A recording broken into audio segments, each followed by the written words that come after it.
इसको सरपुरुष भी कहते हैं। गीता अध्याय नंबर 15 के श्लोक नंबर 16 और 17, गीता अध्याय नंबर 7 के 29, 8 के मंत्र 1 और 3 में और 5 से 10 में ये विवरण स्पष्ट किया हुआ है। अभी बताते हैं। गीता अध्याय नंबर 15 के श्लोक नंबर 16 में 3 पुरुष हैं। पुरुष माने प्रभु, स्वामी।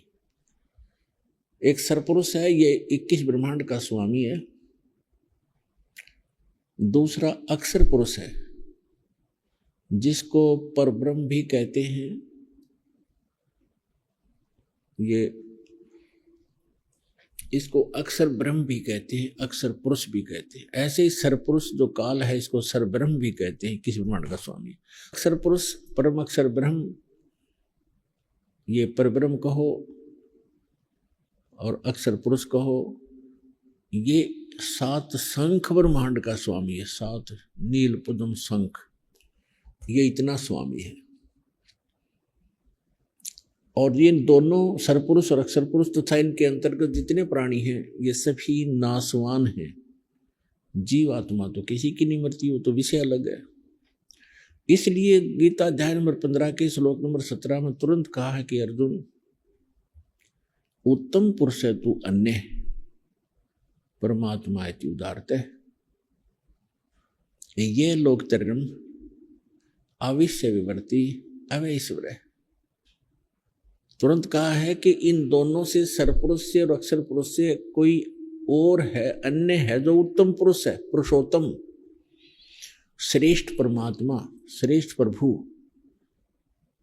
और परमात्मा इति उदारते है, उसको परमात्मा कहा जाता है।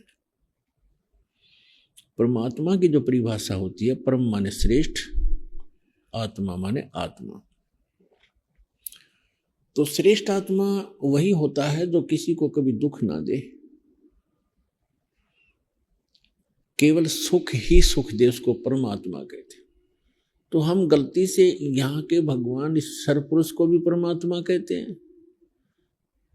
परमात्मा माने हमसे उत्तम है, श्रेष्ठ है, तगड़ा है, बलवान है, इसलिए इसको परमात्मा मानना हमारी मजबूरी बन गई। पर वास्तव में ये परमात्मा नहीं है,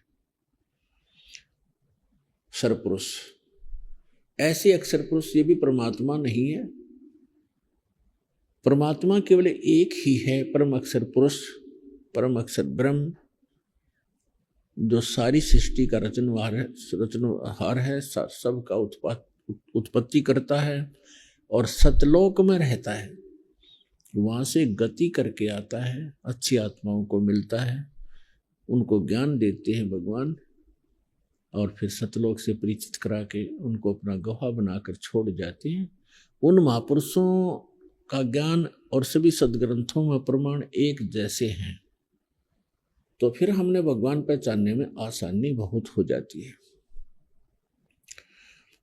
तो गीता अध्याय नंबर 15 के श्लोक नंबर 17 में स्पष्ट किया है कि उत्तम पुरुष है तू अन्य, परमात्मा इति उदारते। और ये लोग तरम अवैश्य विवर्ती अवैश्वर है।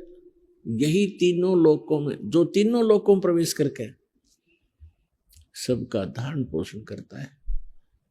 जैसे गीता अध्याय नंबर 15 के श्लोक नंबर 1 से 4 में है कि ऊपर को जड़ और नीचे को तीनों गुण रूपी शाखा वाला ये उल्टा लटका हुआ संसार रूपी पीपल का वृक्ष जानो। और जो व्यक्ति, जो संत इसके सभी विभागों से परिचित है, वो तत्वदर्शी संत है। तो परमेश्वर स्वयं सतगुरु बनकर आए थे। उन्होंने यथार्थ ज्ञान दिया था कि अक्षर पुरुष एक पेड़ है, सरपुरुष वाकी डार और तीनों देवा शाखा है, ये पात रूप संसार। तो यहाँ जो 15वें अध्याय के 17वें श्लोक में गीता जी में कहा है 3 पुरुष हैं, उत्तम पुरुष है तू अन्य, 17वें में वो कौन है, इसका प्रमाण हम यहां से लेंगे गीता अध्याय नंबर 7 के श्लोक नंबर 29 में। गीता ज्ञानदाता कहता है कि मैं जो ज्ञान दे रहा हूं अर्जुन, जो इसको आश्रय बना लेता है, इस ज्ञान को आधार बना लेता है, चौथे अध्याय के 32 और 34 श्लोक में कहा है कि तत्वदर्शी संत की भूमिका करने के लिए स्वयं परमेश्वर आते हैं। वो अपने मुख कमल से यथार्थ ज्ञान, धार्मिक यज्ञों की जानकारी अनुष्ठानों की जानकारी आप ही विस्तार से बताते हैं। वो परमात्मा के मुख कमल से उतरित वाणी में, परमात्मा के मुख से उतरित वाणी में, सच्चिदानंद घन ब्रह्म की वाणी में विस्तार के साथ कहे गए। वो तत्वदर्शी, वो तत्व ज्ञान है जो भगवान ने खुद बोला है। उस तत्व ज्ञान को तू तत्वदर्शी संतों के पास जाकर समझ। चौथे अध्याय के 34वें श्लोक। उनको दंडोत प्रणाम करने से, कपट छोड़कर नम्रता पूर्वक प्रश्न करने से वो तत्वदर्शी संत तुझे उस परमात्म तत्व का ज्ञान कराएंगे। तो उसमें बताया है कि तत्वदर्शी संत की खोज कर, और वो तत्वदर्शी संत तुझे तत्व ज्ञान का उपदेश करेंगे। तो गीता ज्ञान दाता से अन्य तो वो भगवान है जिसने वाणी बोली है, और वो ज्ञान अलग है, गीता से अलग ज्ञान है जो वो तत्वदर्शी संत बताओगा। तो ये दास है वो तत्वदर्शी संत। उस परमात्मा ने रजा बख्शी अपने दास पर, आपके लिए इस दास को अनमोल ज्ञान दिया है जो आज तक हमारे ऋषि महर्षि गुरु मंडलेश्वरों को पता नहीं लगा। वो अपना भी जीवन व्यर्थ कर गए और श्रद्धालुओं को भी गुमराह कर गए।